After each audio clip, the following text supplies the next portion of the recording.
Intellectual لوگ، سمجھدار لوگ، اور آج کی دنیا آپ کو معلوم ہے کہ ہمارے نوجوان طبقے میں بہت بڑی تعداد بہت سمجھدار لوگوں کی ہے، اس لیے کہ ان کی معلومات کا دائرہ بڑا وسیع ہو گیا ہے۔ جدید دنیا میں جو علوم ہے ان کا ایکسپلوژن ہے، دھماکہ ہو گیا، اتنے علوم پھیل گئے اور اس کے اثرات ہیں۔ اخبار بین لوگ بھی جو ہے وہ بھی ایک طرح سے ہر ایک ان میں سے فلسفی ہوتا ہے، آپ اس سے ذرا بات کر کے دیکھیے، وہ اپنے فلسفے بگاڑے گا، اپنی رائے دے گا، معلوم ہوتا ہے کہ شاید سب سے بڑا سیاسی تجزیہ نگار یہی ہے۔ لہذا وہ لوگ کہتے ہیں کہ ہمیں تو وہ بات بتاؤ جو ہماری عقل کو بھی اپیل کرے۔ یہ جو معاملہ ہے وہ ایمان جو عقل کو بھی اپیل کرے، اس کی سورس صرف ایک ہے اور وہ قرآن حکیم ہے۔ مولانا ظفر علی خان نے ایک شعر کہا تھا بہت سادہ انداز میں، وہ جنس نہیں ایمان جسے لے آئیں دکانیں فلسفہ سے، ڈھونڈے سے ملے گی عاقل کو یہ قرآن کے سیپاروں میں۔ عاقل جو ہے انٹلیکچوئل، ایک ہے عام آدمی۔ عام آدمی جو ہے صاحب یقین کی صحبت سے بھی یقین پیدا ہو جائے گا، عام آدمی عمل کرتا رہے گا، اس سے بھی یقین پیدا ہو جائے گا۔ لیکن عاقل انٹلیکچوئل وہ شخص جو کہتا ہے پہلے میری عقل کو اطمینان ہونا چاہیے پھر مانوں گا، اس کے لیے جو سورس ہے، منبع ہے، سرچشمہ ہے ایمان کا، وہ صرف اور صرف قرآن ہے۔ اس میں غور و فکر کرے، انسان اس طرح قرآن کو پڑھے کہ وہ براہ راست اس کا مفہوم اس کے دل کے اوپر اترتا چلا جائے۔ جیسے علامہ اقبال نے کہا ہے کہ تیرے ضمیر پہ جب تک نہ ہو نزول کتاب، گرہ کشا ہے نہ راضی نہ صاحب کشاف۔ قرآن تو تمہارے اپنے قلب پر نازل ہونا چاہیے، اور یہ اصل میں ان کے والد نے کہا تھا ان سے۔ بالکل بچپن میں علامہ اقبال چھوٹے سے بچے تھے، ان کے والد تھے ذرا صوفی منش آدمی تھے، وہ شیخ نور محمد۔ وہ آئے فجر کی نماز مسجد سے پڑھ کر آئے تو دیکھا کہ اقبال جو ہے بچہ وہ قرآن پڑھ رہا بیٹھا ہوا۔ اس نے کہا والد نے کہ بیٹے تم یہ قرآن کیسے پڑھتے ہو؟ وہ حیران ہوا بچہ، کیا بجان بس میں پڑھتا ہوں قرآن جیسے پڑھتے ہیں، آپ کا مطلب کیا ہے؟ کہا بیٹے قرآن ایسے پڑھا کرو کہ جیسے یہ تم پر نازل ہو رہا ہے، یوں سمجھو کہ تم پر نازل ہو رہا ہے، تم مخاطب ہو۔ اب اس چیز کو انہوں نے اپنے اس شعر میں ادا کیا، تیرے ضمیر پہ جب تک نہ ہو نزول کتاب، گرہ کشا ہے نہ راسی نہ صاحب کشاف۔ جیسے یہ قرآن قلب محمد پر نازل ہوا تھا، فَإِنَّهُ نَزَّلَهُ عَلَىٰ قَلْبِكَ،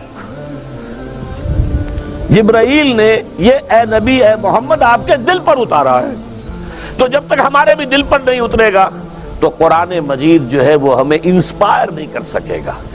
ترجمہ آپ پڑھیں گے، کچھ آپ کو معلوم ہو گیا اس کا مطلب یہ ہے، تفسیر پڑھا، اچھا جی ٹھیک ہے فلاں مفسر نے یہ لکھا ہے، فلاں نے یہ لکھا ہے، یہ معلومات تو مل جائیں گی، لیکن وہ اندر سے جو موٹیویشن ہوتی ہے، اندر سے جو جذبہ ابھرتا ہے، اندر سے جو ایمان جو ہے ایک چشمے کی طرح قلب کی گہرائیوں سے ابلتا ہے، وہ نہیں ہوگا۔ وہ اسی وقت ہوتا ہے کہ جب وہ انٹلیکچوئل آدمی جو ہے وہ کم سے کم اتنی تکلیف ضرور کرے کہ اتنی عربی سیکھ لے کہ عربی جو ہے قرآن مجید اس کے براہ راست قلب پر نازل ہو سکے، وہ ترجمہ نہ دیکھے۔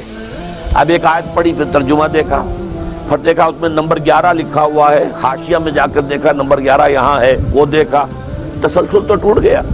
اب وہ بات نہیں رہی، اور ترجمہ جو ہے وہ سبھی جانتے ہیں، دنیا میں ہر بچہ بھی سمجھ لے گا کہ غالب کا کوئی شعر ہو اور وہ آدمی پڑھ کے جھوم جاتا ہے کہ کیا بات کہی ہے، اسی کا انگریزی میں ترجمہ کر دیجئے، اب اس میں کچھ بھی نہیں۔ آپ نے مفہوم تو بیان کر دیا انگریزی میں، لیکن جو تاثیر ہے اس غالب کے شعر کی وہ انگریزی میں منتقل نہیں ہو سکتی۔ تو قرآن مجید کا کچھ نہ کچھ مفہوم تو ترجمے سے معلوم ہو جائے گا، قرآن کی تاثیر ترجمے سے نہیں حاصل ہو سکتی، تفسیر سے نہیں حاصل ہو سکتی۔ اسی لیے دو سب سے بڑی تفسیروں کا ذکر علامہ اقبال نے کیا ہے کہ گرہ کشا ہے نہ رازی، نہ امام رازی کی تفسیر کبیر سے تمہیں فائدہ ہوگا اور نہ امام زمخشری کی کشاف سے ہوگا، جب تک کہ تمہارے اپنے دل پر قرآن نہ اترے۔ اور اس کے لیے لازم ہے کم سے کم یہ کہ اتنی عربی انسان سیکھ لے کہ بیریئر نہ ہو ٹرانسلیشن کا، کوئی پردہ حائل نہ ہو درمیان میں، تسلسل نہ ٹوٹے، آپ براہ راست پڑھ رہے ہیں اور براہ راست اس کا مفہوم آپ کے قلب پر نازل ہو رہا ہے۔ تو پہلا سٹیپ جو میں نے ان 3 آیتوں پر اضافی آیت سورہ نساء کی آپ کے سامنے رکھی، ہم میں سے ہر شخص کا پہلا کام یہ ہے کہ وہ یقین والا ایمان حاصل کرے۔ عام آدمی کے لیے صاحب یقین کی صحبت بھی مفید، عام آدمی کے لیے عمل سے بھی یقین پیدا ہوتا ہے، لیکن انٹلیکچوئل کے لیے، ذہین کے لیے، فہیم انسان کے لیے، انٹیلیجنسیا جسے آپ کہتے ہیں، اس کے لیے لازم ہے کہ وہ قرآن مجید کی گہرائیوں میں غوطہ زنی کرے اور قرآن اس کے اپنے قلب کے اوپر نازل ہو تو کہیں جا کر وہ قرآن کو سمجھے گا۔ چنانچہ علامہ اقبالی کا ایک اور شعر میرے ذہن میں آیا ہے، وہ میں آپ کو سنا دوں۔ ہم یہ سمجھتے ہیں کہ عرب تو ان کی اپنی زبان ہے، لہٰذا وہ تو قرآن مجید کو سمجھتے ہی ہوں گے، لیکن بسا اوقات ایسا بھی ہوتا ہے اگر دل پر حجاب آئے ہوئے ہوں تو قرآن مجید کے سمجھنے سے بھی کچھ حاصل نہیں ہوتا، دل پر حجاب ہے۔ یہی وجہ ہے تو عرب ہو یا عجم ہو،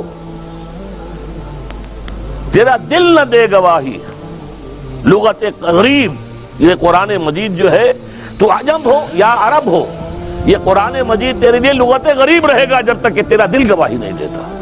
تو ایک تو طلب ہدایت ہو انسان کے اندر، اور دوسرے یہ کہ قرآن مجید کو براہ راست نازل ہونے کا موقع ملے قلب کے اوپر، تو ایمان یقین والا حاصل ہوگا۔